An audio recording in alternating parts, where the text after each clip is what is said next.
I mean, who doesn't want that? It's gonna be hard at first, man, but I trust you'll go into it. Because that's the danger zone. That's your comfort zone. The number one thing I wish I knew before I started this journey is...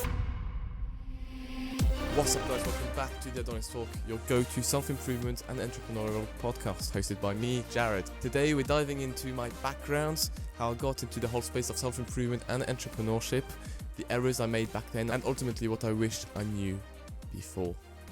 If this sounds interesting, please welcome, myself. What's up, guys? So, before we dive in, why a solo episode? Where's your guest, Jared? What are we going to talk about? Well, to answer these questions, this is episode 21, and it's a very well-known stat in the podcast sphere, is that 90% of podcasters fail after the third episode, and another 90% of those 10% fail after the 20th episode. And guess what, guys? 21st episode. So in the top 1 percentile, I guess, which is mad to think about. And yeah, I'm sticking around, guys. So if you like my content, self-improvement and entrepreneurship, I interview specialized and professional guests on a weekly basis. So that if that sounds interesting, please subscribe, leave a comment. Well, for those listening, leave a review. I really appreciate it. And yeah, just stick around because I'm not leaving anywhere. I'm not leaving anytime soon. All right. Now, what are we going to talk about? What I realized is that you guys have no clue who I am. Okay, I did touch upon it in episode 10 on New Chapter when I announced the departure of my co-host.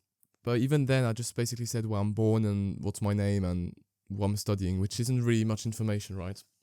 So today, I'm going to share how I got into my background, how I got into the whole space of self-improvement and also entrepreneurship, the errors I made, and obviously what I wish I knew back then. So I think we should dive straight into it. So it all started, I think I can, as far as primary. So I was in this very small village school with 120 kids max. So very small, right? And just to give you an idea, on my last year of primary, there's only 7 of us in class for the whole year. So 2 guys, me and my best friend, and then 5 girls. I'm kidding. Bro, we were 12. We were 12. Chill out. We were 12. Damn. Yeah.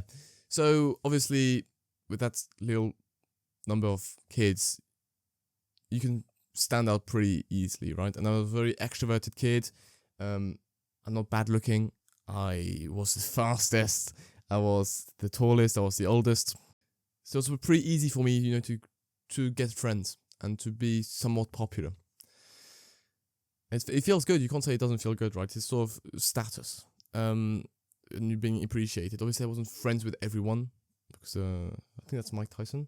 If you're friends with everyone, you're an enemy to yourself. Keep that in mind, guys. Don't be a people pleaser. Don't be friends with everyone. But yeah, everybody knew who I was, and now life was at its peak. And then high school came around, and I got transferred to this city school of, I think maybe 1,300 kids, which is 10 times the size of my original school. And I got lost, man. It was like getting, drowning in the waves of so many students and so the size of the school. It was very overwhelming. And what didn't help is, well, for one, I wasn't the oldest, the tallest, the smartest anymore. And I had no sense of style.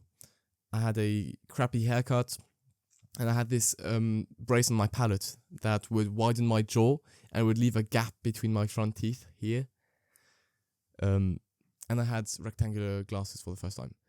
So you can sort of picture the image, right? And I was super skinny. Yeah, so it really didn't help my case. So first year, I only had one friend. He was a video game addict. And you know how your friends influence you. You're the sum of the 5 people you hang around with. Well, I was the sum of the one person I was hanging around with. I just became a video game addict too. We would play every time we had the chance. So on breaks, school break, lunch break, even in class sometimes. Honestly, it was. And obviously I got then into Minecraft and playing X hours every day. Well, mainly the weekends because my parents knew better. Anyway, so first year didn't go well. No friends. I did have one, but not a very good influence. So you can sort of see where the need of self-improvement came along. But it wasn't then yet. I was still young, still naive. First came entrepreneurship, actually, and entrepreneurship opened the door for me for self-improvement. So I'll explain how. My dad got me into Bitcoin in 2018, 19, and 2018. So I was 13, 14. So yeah, so I think beginning or mid of my second year, I got introduced to Bitcoin. And then on my end of second year, I designed a website and I coded and designed a wooden bar top retro arcade with my dad that we would sell for Bitcoin. So I think it was like £300 per unit. So great money for, for a 13-year-old kid. And that sort of got me in love not only for Bitcoin but for entrepreneurship. And that's sort of from that moment I sort of knew that's what I want to do. Before that, I wanted to be a prop designer. For those that don't know what a prop designer is, it's basically the guy that would make, if like Harry Potter, for example, he would make the swords and the wands and the basically all the objects you can see on set were made by a prop maker, and that's a prop designer. So obviously I'm not a prop designer. So I sort of fell in love with the whole idea of self-improvement. That's how I fell in love with the whole idea of entrepreneurship. What's funny though, and I still remember this to this day, is that in my third year, my social science teacher went around the room and asking, what do you want to do later on? And fireman or psychologist or, blah, blah, blah. And then she'd ask me and I'd be like, nah, I don't want to work, yo. Nah, I'm going to be an entrepreneur, man. And obviously everybody laughed. I think I was stupid. And I was, because in my mind, entrepreneurship was not working and just making a shit ton of money, which obviously isn't the case. And I realized that a year later, I think. But yeah, so at first I've had a very, very scrambled vision of what entrepreneurship truly was. But that didn't stop me in my curiosity. So then when COVID happened, I got into, Iman Gadji, Tate Brothers. Disclaimer, I don't support the Tate Brothers 100%. Please don't hate me. They're great motivational figures. They're great brothers. And they're fucking hilarious, right? You can say whatever you want, they're hilarious. Anyway, so those figures, right? Especially Iman Gadji. I especially really liked his way of, documenting his whole journey. And I was a very fan of making films. So yeah, so I got discovered to entrepreneurship really through that. And then at the age of 16, so when I discovered Iman, I launched with my best friend a hedge fund specialized in future assets. What does that mean? Well, basically, when I say future assets, basically crypto, mainly Bitcoin, NFTs, land on like Decentraland or Sandbox, I think it's called, yeah. And what we would do is basically people would invest in our company or in our portfolio, and then we'd make them 30%, and then we'd take our share, which was great on paper, and I think we could have made it work, but due to Luxembourgish regulations, it sort of makes sense. You need 1.5 million capital before starting a hedge fund legally. We could have started illegally, and then once we get the money, we could sort of make it legal.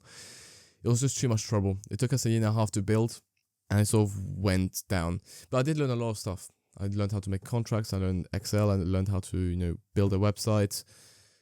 I learned how to trade. I learned so much more on Bitcoin, etc. So I'm 15, 16, and obviously that's then also when I discovered self-improvement through also Iman. So then I discovered obviously his form of self-improvement, and then I discovered Hamza, who was a huge help. Who else was there? I guess Tim Ferriss, but that was more in entrepreneurship. Anyway, I read loads of books, and that's sort of when I went into it. And I was obviously better. I had a sort of better sense of style. I sort of lost the glasses, but still, I was still very skinny, still didn't know how to portray myself in public. So from there, from 16, 17, that's when I sort of fell in love with self-improvement and entrepreneurship. That's when I sort of discovered the reality of entrepreneurship, which is, it's not working and making a shit ton of money. It's basically taking the 60 years you would have worked, or 50, and condensing that into 5 years, 10 years, and giving everything you've got and sacrificing those years to live an unusual life. That's what entrepreneurship is, right? So yeah, so that's sort of my background. Quickly. And yeah, I think there's other things that sort of push my self-improvement. Obviously stories with exes and yeah, insecurities, obviously, because I was very skinny, and even though I know my friends never really meant it, but sometimes picking on it, or even my parents, especially my mum's side, oh, you're skinny, blah, blah, blah. It's all fun and jokes, right? But it does sort of touch your insecurities, and which is a good thing in the end, right? Because I'm still working on it. So that's when I got into the gym. That's when I started, studying entrepreneurship for real. That's when I sort of started having, getting, more friends, or better quality friends, and getting more known in the school. And people can argue all they want, but it is important to have some sort of status in your school or anywhere. Okay, I'll come to that in a second.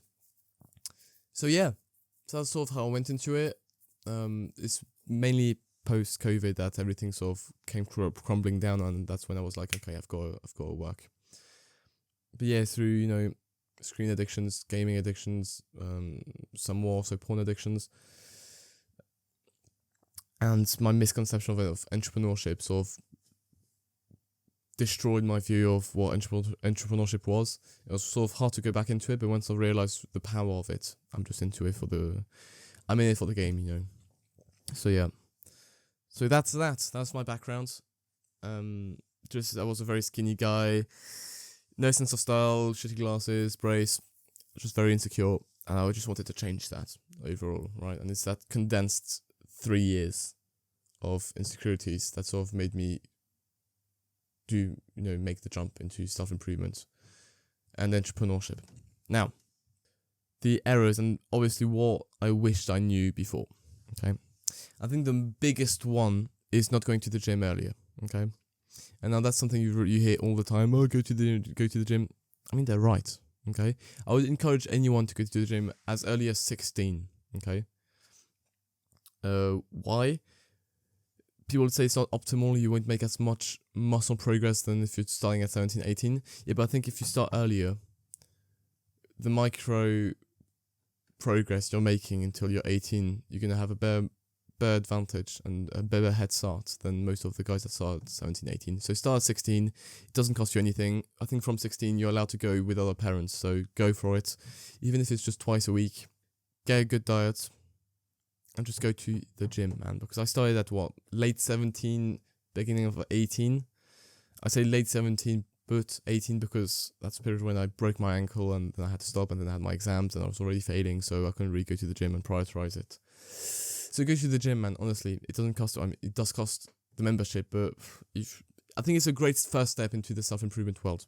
It sort of gets you into the whole discipline of going consistently to the gym, even if it's 2 times a week. It gives you a taste of, as Sam Harbon said to me, it gives you a tangible progress. What does that mean? You can actually see your progress, right, on numbers.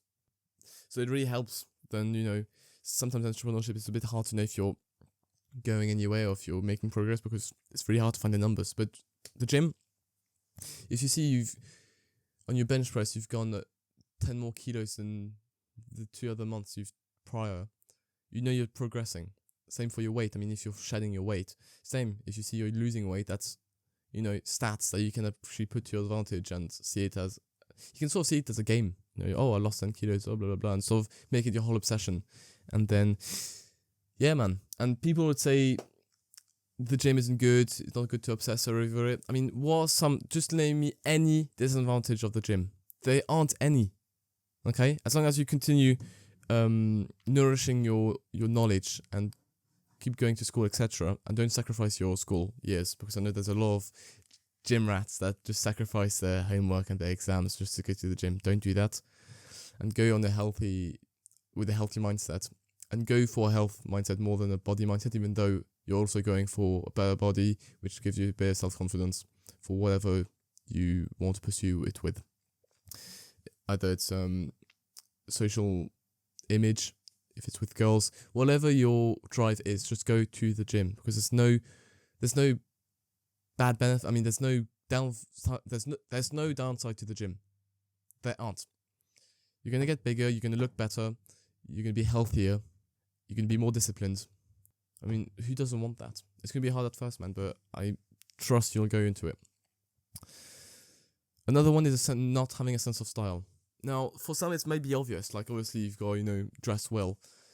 Man, I didn't know how to dress at all. And I'm a very, artistic person, so I sort of can see shit, but I was very brainwashed by the idea, and I think that's because of Steve Jobs, of the whole, I don't care about fashion, I don't care about my clothes, I just wear it, I don't lose time, blah, blah, blah.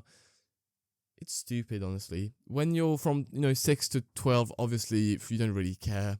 But when you start going into these adolescent years, style is important. I'm not saying to buy the Louis Vuitton or the last Nike tracksuit or some shit, or something like that. But even if it's Primark or H&M, man, understand how colors coordinate themselves and how they go together and how you can make them coordinate and harmoniously for a good fit.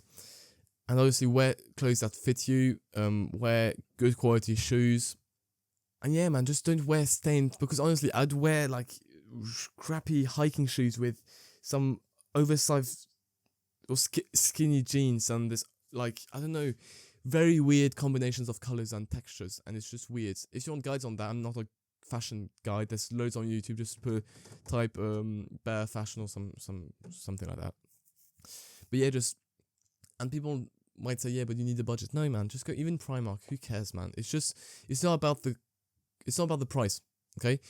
What most people think I'm saying when I say this is that, oh, so you want me to invest $150, $200 onto this hoodie, blah, blah. No, man, just spend 20 quid on it. A H&M hoodie, like the classic H&M hoodie. And then a classic washed jean. I mean, honestly, with very little, you can look good. So it's not about the budget. It's about how you coordinate those clothes and how you wear them. It's very important. So why is it important? Again, it's for your social image.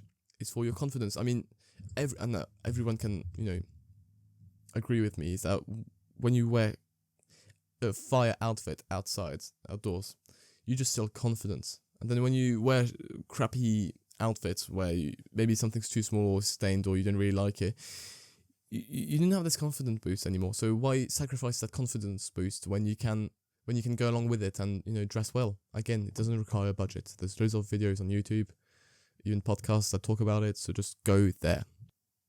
Another one is not doing or not sticking to competitive sports, either it's solo sports or team sports. I was doing judo, and I did it for 4 years, and after 3 years or 2 years, I went into competition judo for the first time, and I swore to myself to never do it again. It was uncomfortable. I wasn't good enough to be at that level. So I thought, I'll just stop. I'm not good at this. My dad tried and pushed me into it, which I was grateful for, but again, I wasn't listening to him. Why go into competitive sports? Well, for one, it grows your competitive advantage and mindset, which is so valuable. So it's invaluable for your entrepreneurship and self-improvement journey. And it just allows you to grow as a man. And not only judo, and I wished I did a team sport, like football or hockey, volleyball, rugby, American football, anything, because it sort of creates this dynamic with your teammates where you can create this brotherhood. And I think that's super important, to be able to create and bond with your friends and your teammates to outperform the other teams. And that just teaches you so many valuable life lessons. So yeah, so do a competitive sport, honestly. Even if it's a solo sport, please go into the competitive aspect of the sport. Okay? And you know what they're going to say? Oh, but you should be in competition with yourself. No, in sport. In sport, you want to be better than others. That's the whole point of the competition, is to be first. I think it just teaches you so many valuable lessons. So please go into a competitive sport. The number one thing I wish I knew before I started this journey of self-improvement and entrepreneurship is baby steps. It might not be the answer you were waiting for, but baby steps. What does that mean? Guys, self-improvement and entrepreneurship are journeys, okay? And they're marathons. They're not sprints, okay? And I see so many people, and including myself, for so many years, sprinting for a week or two, even 3 weeks, and getting great results. And obviously, as I was working so hard, I just burnt out. I just fell. And then you just fall off track. You lose the momentum. You fall back into your bad habits and your instant gratification. And that's okay. It's fine. What isn't fine, though, is staying there. Because you have all this pressure to be this idealized version of yourself, to be the best, which is great. But don't burn yourself out doing so, okay? It's a long game. You've never seen a marathoners running and sprinting all they've got for the first kilometer or 2 kilometers or mile or whatever metric you want. And then they just burn out and they barely can walk afterwards. You can't fall off, because once you lose the momentum, that's what Jordi told me, a shout out to Jordi, is that once you lose the momentum, it's super hard to get it back. It's possible, but you'd rather not lose it. You want to keep it. And you don't want it to shoot up. Just keep it shooting up, but, gradually, okay? It's 1% every day. You don't want to go 15%, 50%, and then 20%, and then 80%, and then 0, 0, 1, 0, 0, 0. -3, maybe, if you go into the bad habits. You don't want to go into the minus. You want to stay positive, but you want to take baby steps. 1% every day. Because the compound effect of 1% every day on 365 days is huge compared to 0%, or doing 50% one day, then 70%, and then doing 0 for 3 weeks because you completely burned out, and then going back and doing like 20%, then going back to 0, and then going to the negatives because you're going into the bad habits and you're going to seeking instant gratification and pleasure. So again, it's okay to be there. I've been there. You will be there. If you're not already there, it's fine, man. But don't stay there, because that's the danger zone. That's your comfort zone. You just fall back into your pleasures. You fall back into your, do I really want to do this? Because you don't deep down you want to. Okay? So it's okay to fall off track sometimes. It's okay to fall down. You've got to learn to get back up. You've got to learn to not give up. Okay? It's a long game. It's a marathon. Keep that in mind. And enjoy the process, man. Enjoy the process. Enjoy the journey as the same level, or if not more, as the destination itself. Because, you know the quote, the man that likes walking will walk further than the guy that just enjoys the destination and might not even get there. Don't give up. That might be a subtle hint to my next movie. Let's go! The Adonis film number 2 is coming out the last Sunday of the month, which is the 26th. You don't want to miss it, guys, because I think it's my best film and best work yet. Anyway, I hope you enjoyed this episode, guys. I think it was really important for me to give this out to the world and to you guys, to be more transparent of who I am and what my mission is. It's helping you guys out. Okay. If you enjoy these insights and this little doses of knowledge I give every week, I also have my newsletter, the Adonis Network, that I publish every Tuesday with your weekly dose of knowledge and insights from me on my journey, not only as a podcaster, but also as a young man on a mission. If that sounds interesting, the link is down below. It's free. And yeah, man, it's just free. There's no reason not to get it, right? Anyway, guys, that was Jared. Thank you for tuning in. Every Thursday, 6 p.m, you'll get a new episode. Thank you very much. Take care and stay safe.